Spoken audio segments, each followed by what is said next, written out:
In the biting winter of 1874, deep within the lawless territory of Wyoming, a poker hand was dealt that would change the history of the Bighorn Basin forever.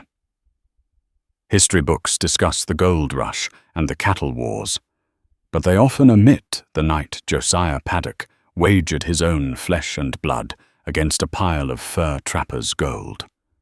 It wasn't just a game of cards. It was a collision of cruelty and destiny. A girl hidden away like a shameful secret because of her snow-white skin and blood-red eyes was dragged into the smoky light of a saloon to be sold to a savage. The town saw a monster. The buyer saw a goddess. This is the true untold account of the white ghost of the mountains and the man who taught her how to live. The root cellar beneath the Paddock homestead smelled of damp earth-rotting potatoes and old shame. For 19 years, this subterranean box had been the primary world of Pearl Paddock. Above the floorboards, the Wyoming wind howled across the plains, and the sun beat down with a ferocity that Pearl knew only as a burning enemy. She sat in the corner, wrapping a tattered grey wool shawl around her shoulders. Her skin was not merely pale, it was the colour of skimmed milk devoid of the rugged tan that defined every other soul in the territory. Her hair fell in long, stark white waves, finer than silk, shimmering even in the gloom. But it was her eyes that had sealed her fate. They were a pale, violet pink, constantly shifting, unable to bear the harsh glare of day. To her father, Josiah Paddock, she was not a daughter. She was a curse. A haint, sent by the devil to punish him for the sins of his youth. Steps thundered on the floorboards above. Dust drifted down, settling on Pearl's eyelashes. She flinched. The heavy trapdoor groaned open, and a square of dim lantern light cut through the darkness. "Get up, girl!" Josiah's voice grated rough with cheap whiskey and desperation. Pearl shielded her eyes with a translucent hand. "It is day, Papa. The light hurts." "I don't care about your eyes," Josiah spat, descending the ladder. He was a wire-thin man, his face ravaged by pox scars and bad luck. He grabbed Pearl by her thin wrist, his grip bruising. "I need you in town. Put a bonnet on, a thick one. I won't have the neighbors seeing you and souring the milk." Pearl trembled. She had not been to town in 3 years. Town? Why? "Because I'm out of coin, and Dutch Halloway is sitting on a pot big enough to buy a herd," Josiah growled, dragging her toward the ladder. "And I got a feeling my luck is changing tonight. You're my good luck charm, Pearl, or my bad one. Either way, you're coming." The ride to the settlement of Granite Creek was torture. Wrapped in layers of burlap and wool to block the sun, Pearl felt suffocated. Josiah rode hard, the wagon rattling over the frozen ruts. He muttered to himself the whole way, cursing the winter, cursing the cards and cursing the day. Pearl's mother had died birthing a ghost. Granite Creek was less a town and more a festering wound on the landscape. It consisted of a blacksmith, a general store, and the Tin Star Saloon, which served as the church of vice for every drifter within 100 miles. The wind carried the scent of coal smoke and horse manure. Josiah pulled the wagon to a halt behind the saloon. The sun was dipping below the horizon, painting the sky in bruises of purple and red, the only time of day Pearl found beautiful. "Stay close," Josiah ordered, shoving her toward the back door. "Keep that bonnet low. If you look at anyone, I'll take the strap to you." Inside, the air was thick with tobacco smoke and the sour reek of unwashed bodies. Men shouted over the tinny sound of a piano. Josiah navigated the room like a rat in a maze, heading straight for a high-stakes table in the back corner. 3 men sat there. One was Dutch Halloway, a rotund man with a greasy moustache and a reputation for cheating. The second was a cowboy named Skinner. The third man, however, made the room feel small.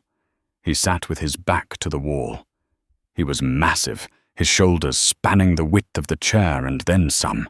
He wore a coat made from the pelt of a grizzly bear, the fur still thick and dark.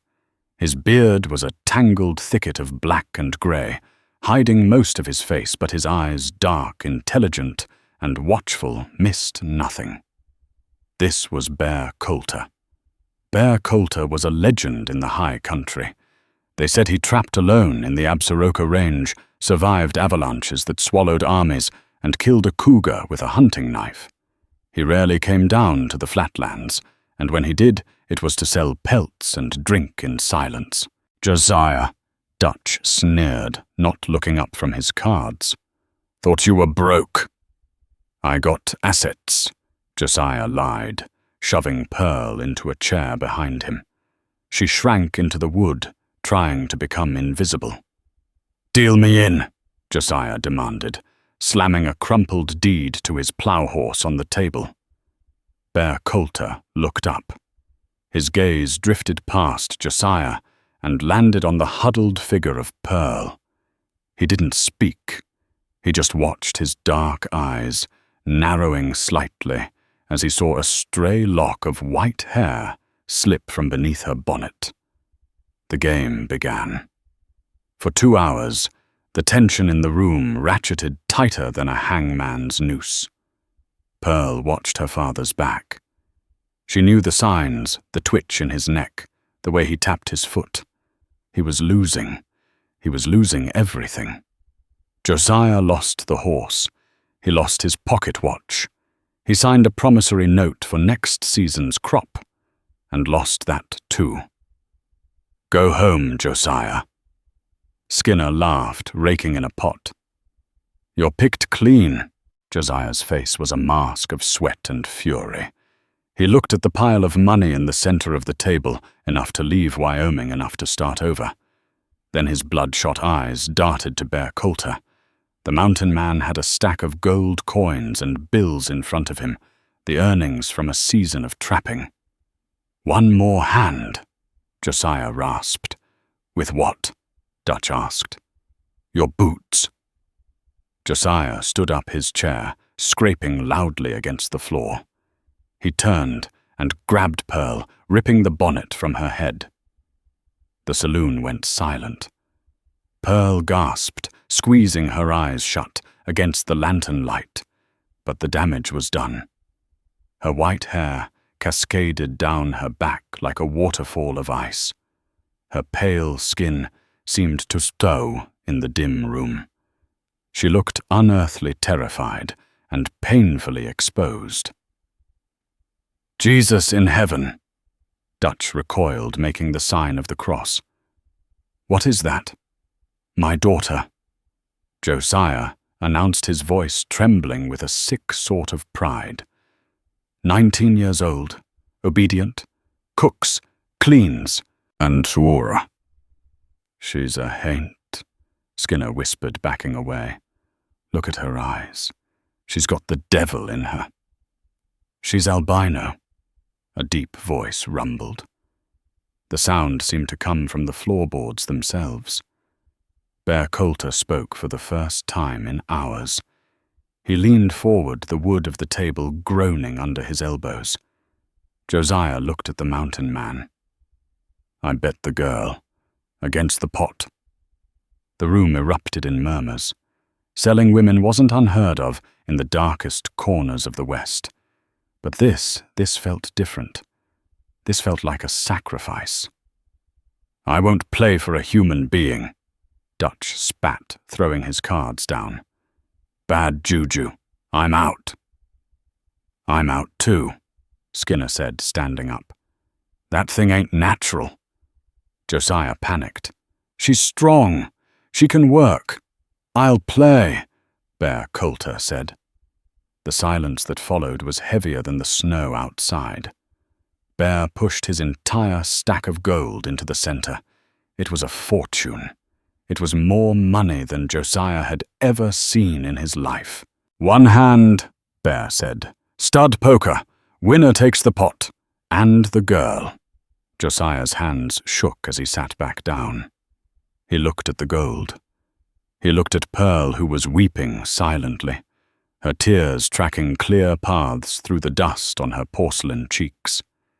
He didn't look at her with pity. He looked at her as if she were a livestock ticket he was about to cash. "Deal," Josiah whispered. The cards hit the felt with soft, rhythmic thuds. The dealer, a man named Timothy Thorne, who usually kept his head down, dealt with trembling fingers. The saloon had emptied of casual drinkers. Only the hard cases remained, forming a tight circle around the table. They watched with morbid curiosity like witnesses to a hanging. Pearl kept her eyes squeezed shut. She could hear the breathing of the men, smell the stale beer, but her mind was retreating. She prayed for the floor to open up and swallow her. She prayed for her mother. "Don't let him take me," she thought. "Not the giant. He'll eat me alive." "Ace high." Josiah said, his voice tight. He had an ace and a king showing. Bear Coulter had a pair of nines showing. His face was unreadable, a landscape of beard and shadow. The final card was dealt face down. Josiah peeked at his whole card. A queen. He had nothing but ace high. He swallowed hard. He looked at Bear. The mountain man hadn't even looked at his final card yet. "Check," Josiah said, sweat dripping from his nose. "All in?" Bear rumbled. Since the gold was already in the center, this was merely a formality to end the hand. Josiah hesitated. If he folded, he lost the girl anyway, and got nothing. If he called and lost, he lost the girl and got nothing. But if he called and won, he had to bluff, or hope the mountain man was bluffing. "Call," Josiah squeaked. "What do you have?" Bear Coulter flipped his whole card. A third nine. 3 of a kind. Josiah stared at the cards. The blood drained from his face, leaving him almost as pale as his daughter. He dropped his hand. "Ace high." "The pot is yours," Timothy Thorne announced quietly. Bear Coulter didn't look at the gold. He stood up, his massive frame unfolding until he towered over the table. He walked around to where Pearl sat. Josiah scrambled to grab the gold stuffing coins into his pockets, with frantic greed, terrified the giant might change his mind. "She's yours. Take her. Just take her." Bear stopped in front of Pearl. The shadow he cast blocked out the stinging lantern light. "Open your eyes, little one," he said. His voice was deep like stones rolling in a riverbed, but it lacked the sharp edge of cruelty Pearl was used to. Slowly, painfully, Pearl opened her eyes. She looked up. Through the squinting haze, she saw the mountain man. He wasn't looking at her with the revulsion she saw in Dutch or Skinner. He wasn't looking at her with the greedy calculation of her father. He was looking at her with wonder. "Can you walk?" he asked. Pearl nodded, though her legs felt like water. "Come then." Bear extended a hand. It was the size of a shovel blade, the skin rough and scarred. Pearl hesitated. She looked at her father. Josiah was already at the bar, ordering a bottle, his back turned to her. He had already forgotten her. The realization hit her like a physical blow. She had no home. She had no father. She belonged to the mountain now. She placed her small white hand into Bear's massive palm. His fingers closed around hers, not crushing, but encompassing. Bear Coulter led her through the saloon. The crowd parted, men averting their eyes as if Pearl were a contagion. Bear ignored them all. He kicked the back door open, and the cold night air rushed in. Outside, the wind was biting. Pearl shivered violently, her thin shawl offering no protection against the Wyoming winter. Bear stopped. He grunted, released her hand, and began to unbutton his massive bearskin coat. "No," Pearl whispered, terrified he was disrobing for something else. Bear ignored her. He took the heavy coat off. Underneath, he wore a thick flannel shirt and buckskin vest. He draped the bearskin over Pearl's shoulders. It was heavy, weighing her down, but it was instantly incredibly warm. It smelled of pine resin, wood smoke, and him. "It's a 3-day ride to the snow line," Bear said, lifting her effortlessly onto his horse, a massive roan stallion that snorted steam into the cold air. "And another 2 days to the cabin." He swung up behind her. Pearl stiffened, shrinking away from his chest. "I ain't gonna hurt you," he said, his voice rumbling against her back. "Rest now. You're done with him." Bear spurred the horse, and they trotted out of Granite Creek. Pearl looked back once. The lights of the saloon were a yellow smudge in the darkness. She saw her father's silhouette in the window, raising a glass. She turned forward, burying her face in the fur of the stranger's coat. For the first time in her life, she was leaving the cellar. She was sold, bought, and paid for. But as the horse picked up speed, galloping toward the looming black shapes of the Bighorn Mountains, Pearl didn't feel like a slave. She felt like she was escaping a grave. "What is your name?" Pearl asked, her voice barely audible over the wind. "Bear," he said. "Just Bear." "I am Pearl."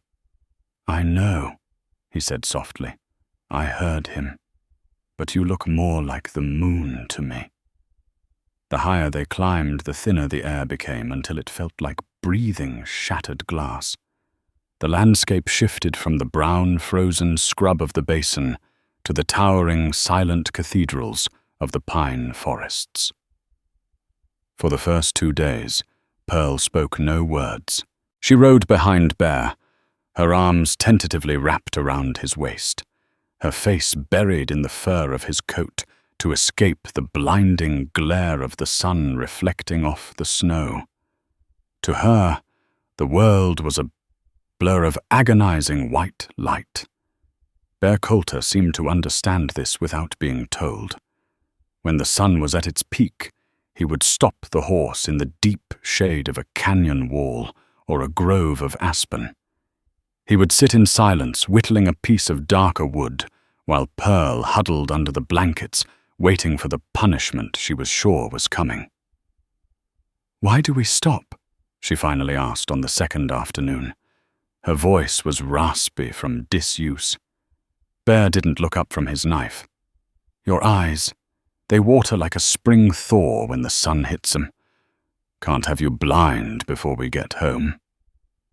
Pearl touched her face. She hadn't realized he was watching her that closely. "My father said my eyes were broken."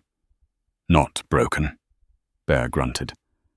"Just built for a different time of day. Like a grand horned owl."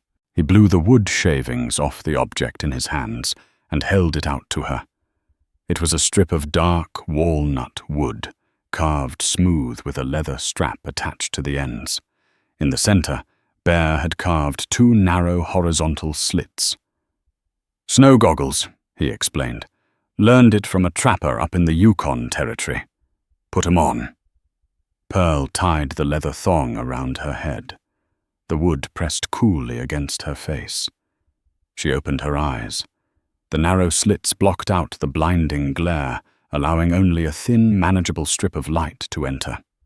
For the first time in her life, she could look at the snowy horizon without pain. The world sharpened. She saw the jagged peaks of the Bighorns, the heavy-laden branches of the spruce trees and the steam rising from the horse's flanks. "I can see," she whispered. "Good," Bear said, packing his knife away. "We got a hard ride ahead. The pass is treacherous." They hit the snow line an hour later. The horse, a beast, Bear called Goliath, ploughed through drifts that reached his knees.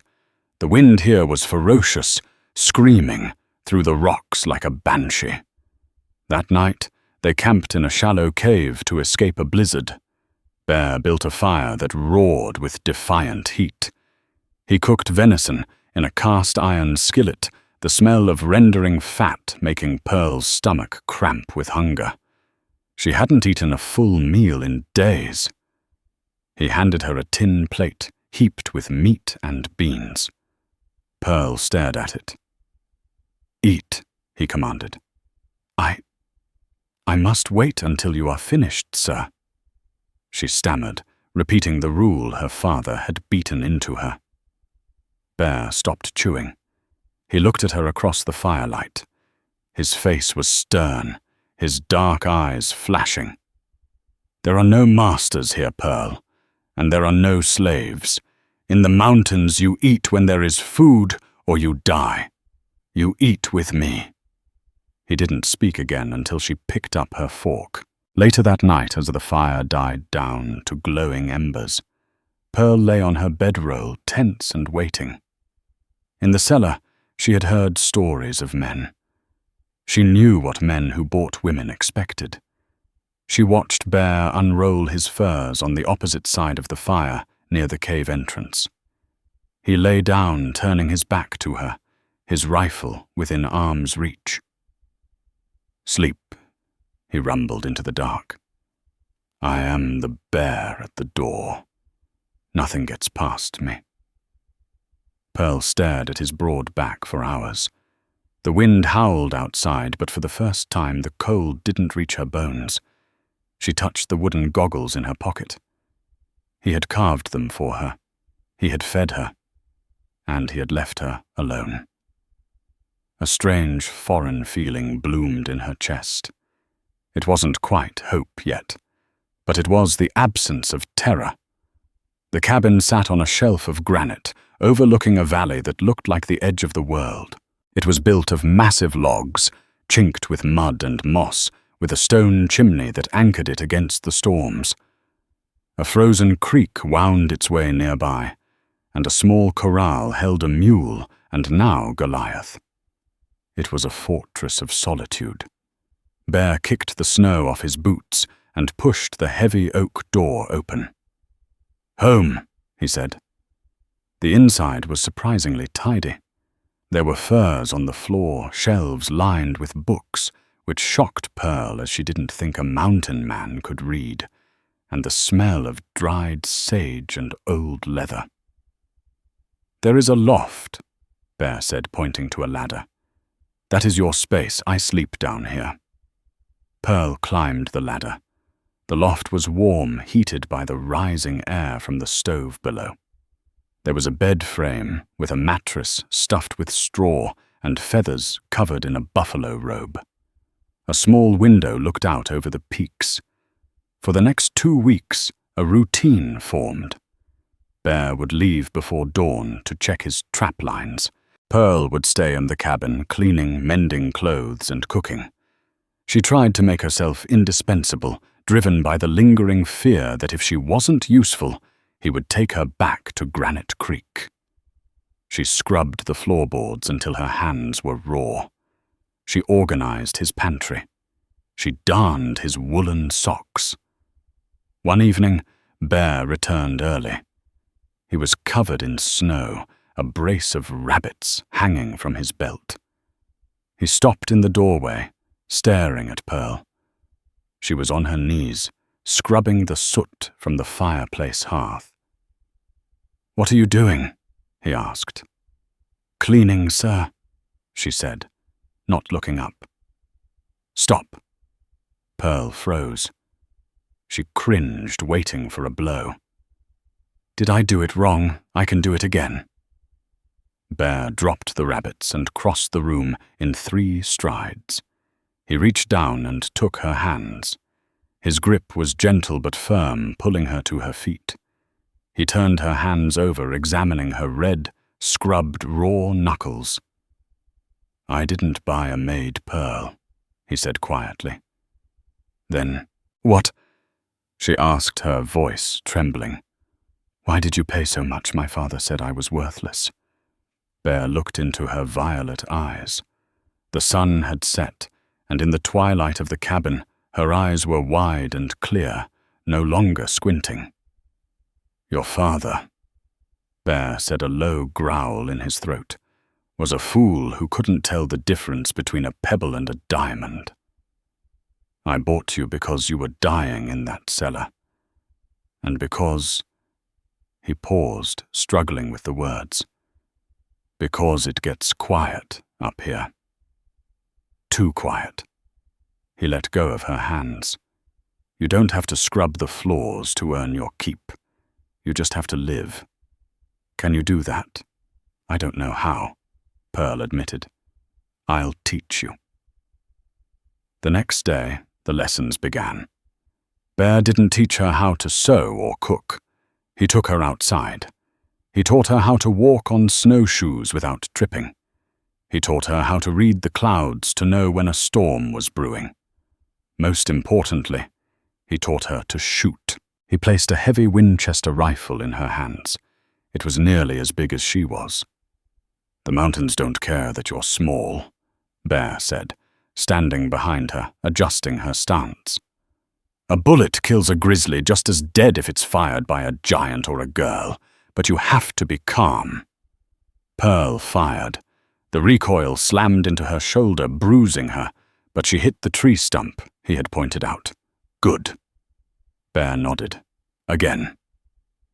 As the weeks turned into months, winter deepened. The snow piled 10 feet high. They were completely cut off from the world. In this isolation, the dynamic shifted. Pearl, who was useless in the harsh light of noon, came alive when the sun went down. While Bear struggled to see in the pitch black of the moonless nights, Pearl navigated the cabin and the woods with uncanny grace. Her violet eyes, so weak in the day, drank in the starlight. One night, a heavy storm broke, clearing the sky. The full moon reflected off the snow, turning the world into a landscape of silver and blue. Bear was sitting by the fire, mending a trap. Pearl stood by the window. "There is something out there," she said. Bear looked up. "I don't hear anything. The wind is too loud." "I see it," Pearl said. She grabbed her heavy coat and opened the door. "Pearl, wait." Bear grabbed his rifle and followed her. She stood on the porch, pointing toward the tree line 200 yards away. "There, by the dead pine." Bear squinted. He saw nothing but shadows and snow. "I don't see it." "It's a cat," she whispered. "A mountain lion. It's stalking the mule." Bear trusted her. He raised his rifle, aiming where she pointed, though he was firing blindly into the dark. "A little to the left." She guided him, her voice steady. "Now." Bear squeezed the trigger. The crack of the rifle echoed through the valley. A screech of pain tore through the night, followed by the sound of a heavy body thrashing in the brush. Then silence. They walked out together, the snow crunching under their boots. By the dead pine, a massive cougar lay dead, a single bullet through its heart. It had been crouched, ready to spring into the corral. Bear looked at the cat. Then he looked at Pearl. She stood in the moonlight, her white hair glowing like a halo. Her pale skin luminous. She didn't look like a victim. She looked like a spirit of the winter. "I couldn't see him," Bear admitted, his voice hushed. "He would have killed the mule. Maybe me when I went out to check." Pearl looked up at him. For the first time, she smiled a genuine small curve of her lips that transformed her face. You protect me from the sun, Bear. I protect you from the dark. Bear felt a chest-tightening sensation he hadn't felt in 20 years. He reached out and brushed a snowflake from her hair. My moon, he whispered. They stood there in the silence, the dead predator at their feet, the understanding passing between them that the transaction was over. They were partners now, but the snow was beginning to melt in the lower valleys. Spring was coming, and with the thaw, the pass to Granite Creek would open again.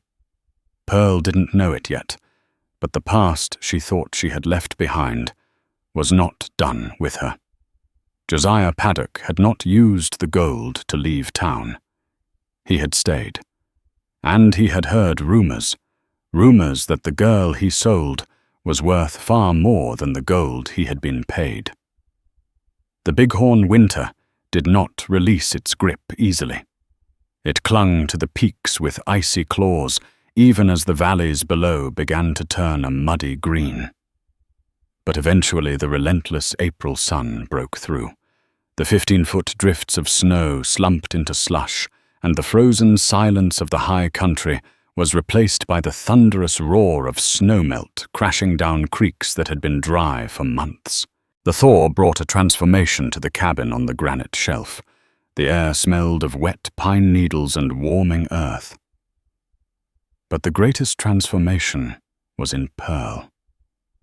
4 months in the high air, eating red meat and working hard, had changed her.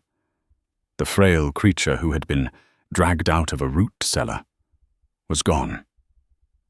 Pearl now moved with a lithe, silent strength.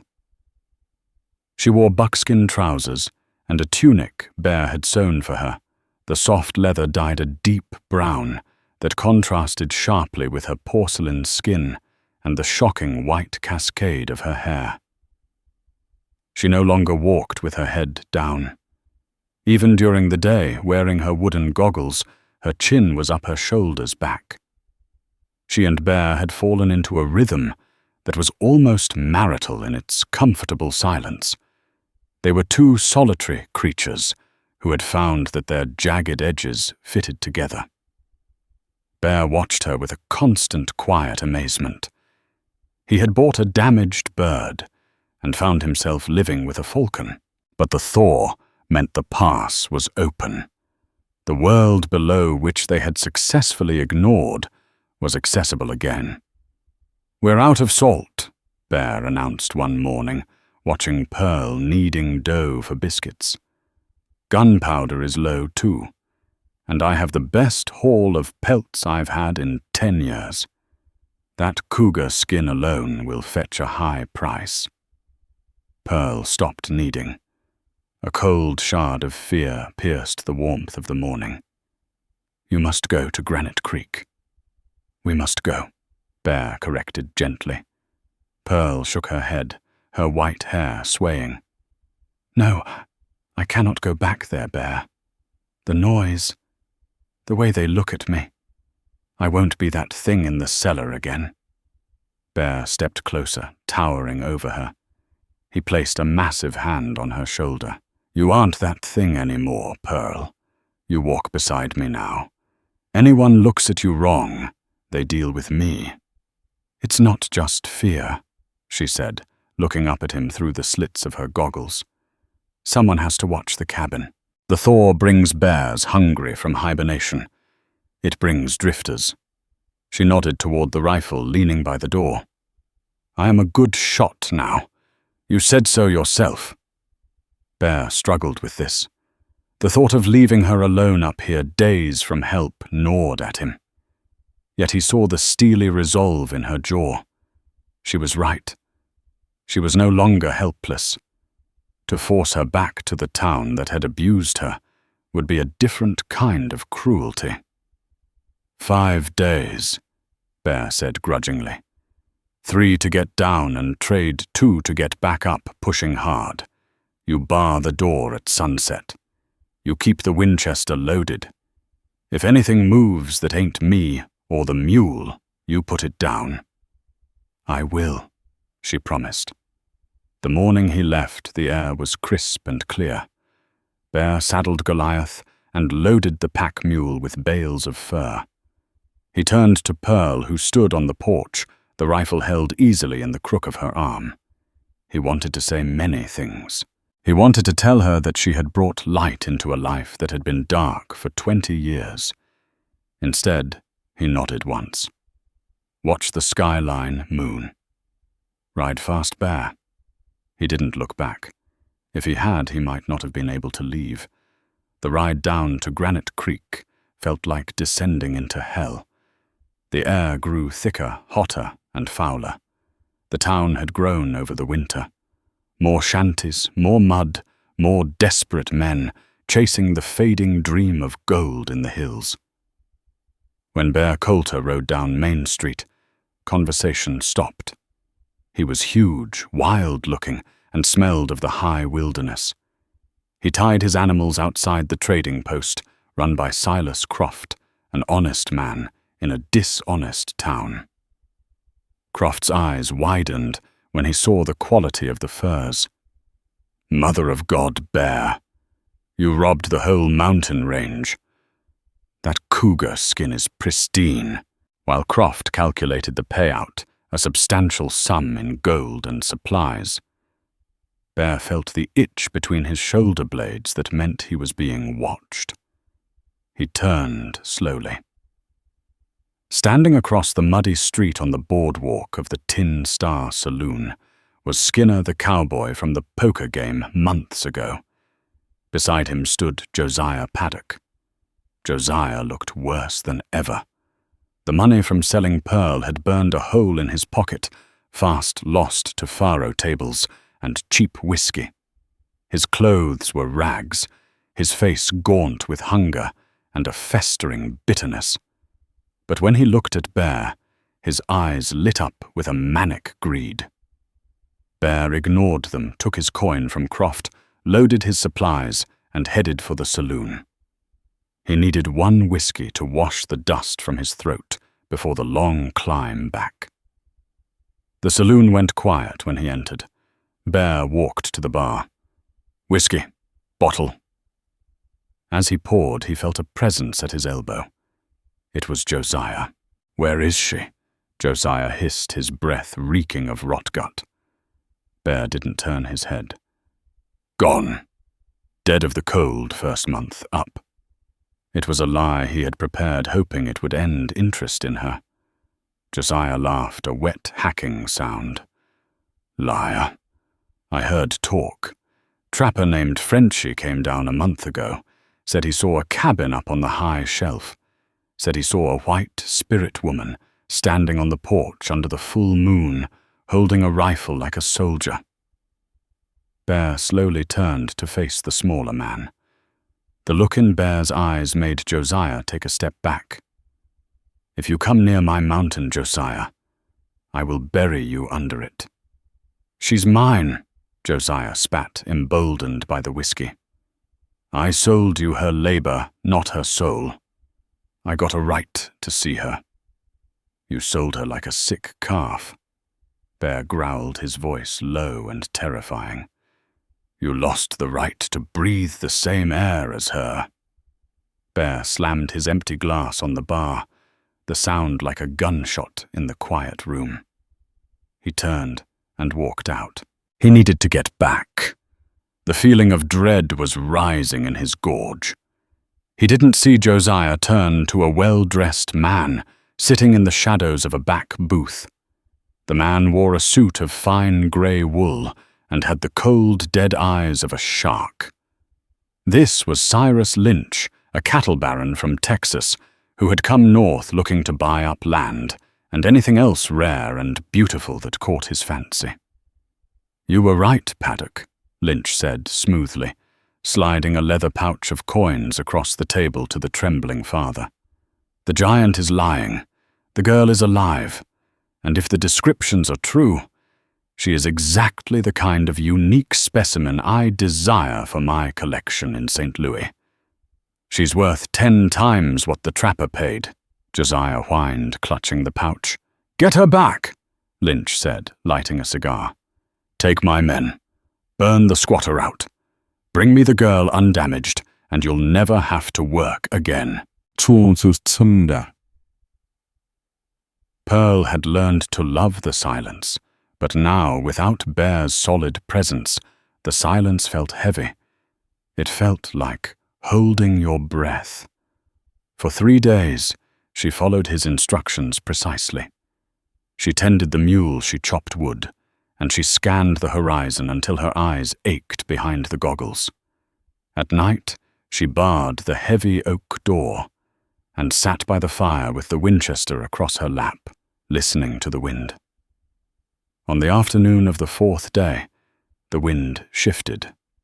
It blew up from the valley floor, carrying scents that didn't belong on the high shelf. Coal smoke, horse sweat, and the acrid tang of cheap tobacco. Pearl stood on the porch, her heart hammering against her ribs. She removed her goggles. The sun was dipping behind the peaks, casting long violet shadows across the snow. Her time of day was approaching. Far down the trail, a switchback that was barely wide enough for a single horse, she saw movement. 4 riders. They were moving fast, pushing their horses hard up the incline. They were not Bear. Bear rode alone. Panic, cold and sharp, tried to seize her. She remembered the cellar. She remembered the feeling of helplessness. No, she thought fiercely. Not again. She ran inside. She grabbed the extra ammunition belt Bear had left her and slung it over her shoulder. She checked the load in the Winchester. She filled a canteen with water. She went back out onto the porch. The cabin was solid, but it was a trap if they surrounded it. Bear had taught her that in a fight, movement was life. She needed high ground. Behind the cabin, a jumble of granite boulders formed a natural fortress overlooking the small clearing. Pearl scrambled up into the rocks, wedging herself into a crevice where she had a clear view of the cabin door and the trail approach. She lay flat on the cold stone, the rifle barrel resting on a patch of moss. The sun finally vanished. Twilight deepened into night. The moon was rising, a waxing gibbous that bathed the world in silver light. For Pearl, the scene suddenly snapped into hyper-focused clarity. She could see the individual needles on the pine trees 200 yards away. The riders crested the rise. They didn't slow down. They rode straight for the cabin hooves, churning the mud near the melting snowpack. She recognized the lead rider instantly, even in the dark. The hunched shoulders, the desperate way he rode. Her father. Behind him rode Skinner and 2 men. She didn't know hard-faced men, wearing long dusters holding carbines ready. They were hired guns. Killers. They pulled up in front of the cabin. "Pearl!" Josiah shouted, his voice echoing strangely off the canyon walls. "Pearl girl, come on out. Your papa's here to take you home." Silence answered him. The cabin door remained shut. Maybe the bear ate her. Skinner laughed nervously. The high altitude and the eerie moonlight were spooking him. "She's in there," Josiah insisted. "She's hiding, like a rat in a hole. That's all she knows." One of the hired guns swung down from his horse. "Ain't got time for games. Mr. Lynch wants his prize." He strode toward the cabin door and kicked it violently. The heavy oak bar held fast. The man cursed and stepped back, raising his carbine to shoot the lock off. Pearl took a deep breath. She remembered Bear's voice. "Don't jerk the trigger. Squeeze it like you're squeezing a lemon." She aimed not at the man, but at the dirt right in front of his boots. She fired. The Winchester roared, spitting a tongue of orange flame in the dark. The bullet slammed into the frozen mud, inches from the gunman's foot, spraying dirt and ice onto his legs. He yelled and scrambled backward, diving behind the water trough.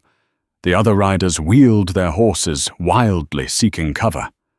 Josiah nearly fell out of his saddle, terrified. "Who's shooting?" Skinner yelled, pulling his own gun. "The hain't," Josiah screamed. "She's got a gun." "Go home, Papa," Pearl's voice called out from the rocks. It was steady, amplified by the acoustics of the granite. It sounded nothing like the whimpering girl in the saloon. "There is nothing for you here." "You ungrateful little bitch!" Josiah roared, humiliated in front of the other men. "I own you, I made you." "You sold me," she replied coldly. "Leave now or the next shot won't hit the dirt." The hired gunman behind the trough popped up and fired blindly toward her voice. The bullet chipped the granite 3 feet to her left, sending stone splinters flying. The battle was joined. Pearl shifted her position, moving silently to another gap in the rocks. Bear had taught her never to fire twice from the same spot. Below, the men fanned out. Skinner tried to flank the cabin to get behind the rocks. The 2 hired guns provided suppressing fire, peppering the hillside with lead. Pearl waited. Her violet eyes tracked Skinner, moving through the brush. He thought he was hidden by the shadows, but to her, he stood out like a beacon. She aimed carefully. She didn't want to kill, but she knew they would kill her without hesitation. She aimed for his leg. She squeezed the trigger. Skinner screamed and collapsed, clutching his thigh. The gunfire from the others stopped momentarily as they realized the accuracy of the sniper they couldn't see. "She can see in the dark," Skinner moaned, dragging himself behind a tree. "I told you she's a devil." The siege lasted for an hour. Pearl held them off, moving like a ghost among the rocks, firing only when she had a sure target to keep them pinned down. But she was 1 against 4, and she was running low on ammunition. She realized with a sickening lurch that they were figuring out her position. The 2 professional gunmen were slowly working their way up the slope, using the trees for cover, closing the pincers. She had to move. She had to get higher. She scrambled backward, intending to climb the cliff face behind her, but her boot slipped on a patch of icy moss. Rocks clattered loudly down the slope. "There!" one of the gunmen shouted. A barrage of bullets hammered the area around her. A shard of rock sliced her cheek. Stunned, she huddled down. Suddenly, Josiah was there. He had scrambled up the other side while she was distracted by the gunman. Before she could bring the long rifle around, he lunged at her. He grabbed her by her thick white hair, yanking her head back cruelly. Pearl screamed, dropping the rifle. "Got you!" Josiah panted, his breath foul in her face. His eyes were crazy, a mix of fear and triumphant malice. "Thought you were better than me, huh? Playing mountain man." He dragged her down from the rocks into the clearing. The other men emerged from cover looking wary and angry. "Tie her up," the lead gunman ordered, holstering his weapon. "Skinner's bleeding bad. We need to get down this mountain." Josiah produced a length of rawhide rope and bound Pearl's wrists tightly behind her back. She stood straight, refusing to cry, staring at her father with eyes that shone like silver coins in the moonlight. "You're gonna make me rich, girl," Josiah whispered, avoiding her gaze. "Mr. Lynch has a special cage all ready for you down in St. Louis. People gonna pay $1 just to look at the white ghost." "Bear will kill you," Pearl said softly. It wasn't a threat. It was a statement of fact. The lead gunman looked around at the cabin, at the life Bear and Pearl had built. "Burn it," he ordered. "Make it look like Indians or drifters. Cover our tracks." Josiah grabbed a lantern from the porch, smashed it against the logs of the cabin wall, and threw a lit match onto the spilled oil. The seasoned wood caught instantly. Flames licked up the side of the structure, illuminating the clearing with a violent orange light that hurt Pearl's eyes. They threw her over the back of Skinner's horse, treating her like a sack of flour. As they started down the trail, Pearl lifted her head. She watched the only home she had ever known turn into a bonfire against the night sky. 10 miles away on the lower slopes, Bear Coulter reined in Goliath. He had pushed hard, driven by a maddening anxiety that had only grown since he left Granite Creek. He crested a ridge and looked up toward the high shelf. His blood ran cold. A bright orange glow stained the dark sky where his cabin should have been. Smoke blotted out the stars. A roar ripped from Bear's chest, a sound so primal and full of agony that it silenced the wolves in the valley. He spurred Goliath mercilessly, galloping toward the fire, a man transformed into pure vengeance. The descent from the high shelf was a nightmare of shifting shadows and icy shale. Josiah Paddock rode with his head on a swivel, his nerves shredded. Every snapping twig sounded like a gunshot. Pearl sat awkwardly behind Skinner, her bound hands aching. She did not speak. She simply watched the dark timber with eyes that cut through the gloom. She saw the disturbance in the snow where a wolf had crossed. She saw the unnatural stillness of the pine boughs ahead at Dead Man's Cut. And then she saw him. He wasn't on a horse. Bear had taken the direct route straight down the cliffs. He had slid and run through the dark, fueled by a rage that burned hotter than the fire consuming his home. Pearl saw a massive shape detach itself from a ponderosa pine. "Stop," she whispered. "Shut up." Skinner groaned, clutching his wounded leg. "He is here." Before Skinner could react, thunder cracked the night. A muzzle flash illuminated the trees. The lead gunman was thrown backward out of his saddle, dead, before he hit the frozen ground. Chaos exploded. The horses screamed, rearing in the narrow pass. Josiah shrieked, fumbling for his reins as his mount spun in panic. "Get down," the second gunman yelled, diving behind a boulder. "He's in the trees." Silence followed, heavy and oppressive. "Show yourself, Coulter," the gunman shouted, his voice cracking. "I've got the girl. You shoot again, and she dies. Don't move, Skinner." Bear's voice boomed. It didn't come from the trees. It came from the granite overhang, directly above them. The men looked up. Bear stood 10 feet above, silhouetted against the moon in his grisly coat. He looked less like a man, and more like a landslide waiting to fall. He held a bowie knife in one hand and a tomahawk in the other. He leaped.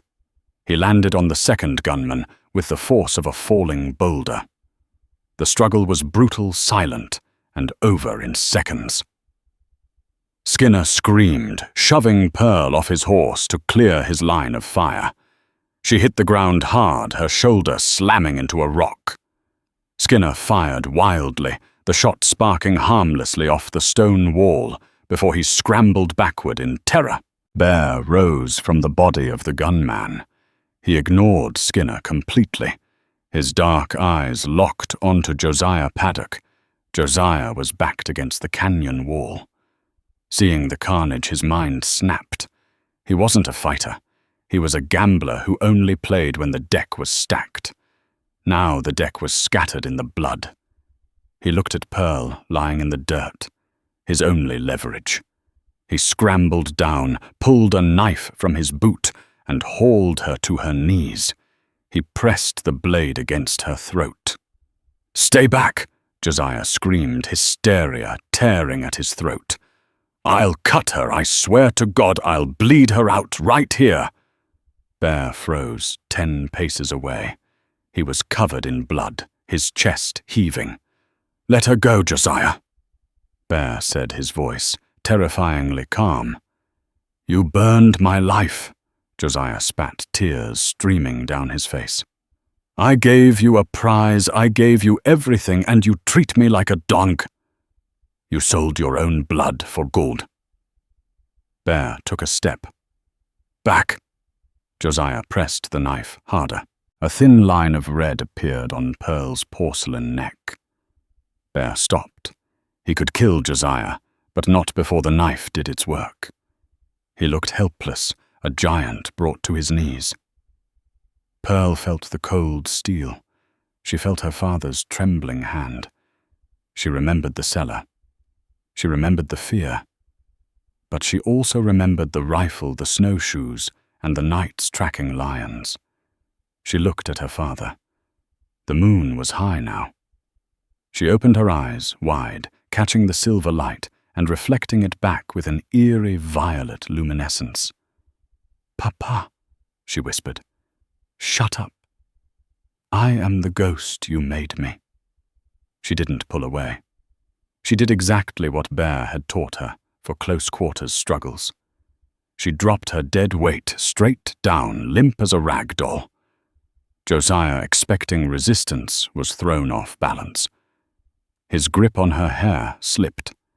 As he stumbled forward, Pearl kicked backward with both legs driving her heels into his shins with all the strength of the mountains. Josiah howled and staggered back, flailing for balance. He was standing on the edge of the trail. Behind him was a sheer drop of 300 feet into the rocky gorge. He teetered on the precipice arms, windmilling. He looked at Bear. He looked at Pearl. "Pearl!" he cried out a final, pathetic plea. Pearl sat up in the snow, watching him with cold, ancient eyes. "The cards are played, Papa." Josiah's boot slipped on the ice. He fell backward into the void. There was no scream, just the rush of wind, and then seconds later a dull thud far below. Silence reclaimed the mountain. Bear was at her side in an instant, cutting her bonds. He checked the cut on her neck, his large hands shaking. "Are you hurt?" he choked out. Pearl didn't answer. She threw her arms around his neck and buried her face in his shoulder. Bear wrapped his heavy coat around her, shielding her from the cold and the memory of what she had just done. They left Skinner there, broken and weeping in the snow. He would survive to tell a story that would terrify the territory for generations, but he was of no consequence now. They rode Goliath back up the mountain. When they reached the high shelf, the sun was cresting the horizon, illuminating the tragedy. The cabin was gone. It was a smouldering heap of black logs and grey ash. The books, the furs, the sanctuary they had built, all gone. Bear stopped the horse. He looked at the ruin, feeling a crushing weight in his chest. He had nothing to offer her now. "I'm sorry," he whispered. "I failed you." Pearl slid down from the horse. She walked to the edge of the smoking foundation. She kicked through the ash until she found the cast-iron skillet, blackened, but whole. She picked it up.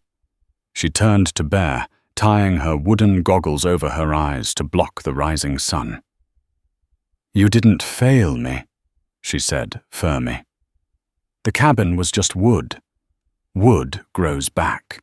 She walked over and took his scarred hand. "We have the mule. We have the gun. We have each other." She looked up at the vast, wild peaks of the Absaroka Range, the land above the timberline, where no cattle baron would ever dare follow.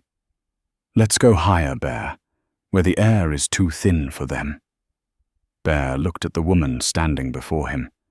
She was small, pale, and marked by the world, but she was the strongest thing he had ever known. She wasn't a victim. She was the goddess the mountain had promised him. "All right, Moon?" Bear smiled, lifting her onto the horse. "Let's go home." They turned their backs on the ashes and rode deep into the wilderness. They were never seen in Granite Creek again. But the legend grew. Hunters who ventured into the deepest parts of the Bighorns spoke of a giant who walked with the gait of a grizzly, and a woman with hair like snow who watched over the high country. They said if you were respectful, they might leave a fresh kill for you. But if you came with greed in your heart, the white ghost would find you and the bear would ensure you never left. So ends the tale of Josiah Paddock, the man who gambled away a goddess, and Bear Coulter, the man who found his soul in the snow. It is a story that reminds us that true worth is never found in the appearance of the skin, but in the fire of the spirit. While Josiah saw a curse, Bear saw a blessing, and in doing so he saved not just Pearl, but himself. In the harsh lawlessness of the West, they found a law of their own loyalty, survival, and a love that burns brighter than any fire. If you enjoyed this story of justice and romance in the Wild West, please smash that like button. It helps the channel immensely. Don't forget to share this video with a friend who loves a good story. And subscribe so you never miss our next adventure. What do you think happened to Skinner? Let me know in the comments below.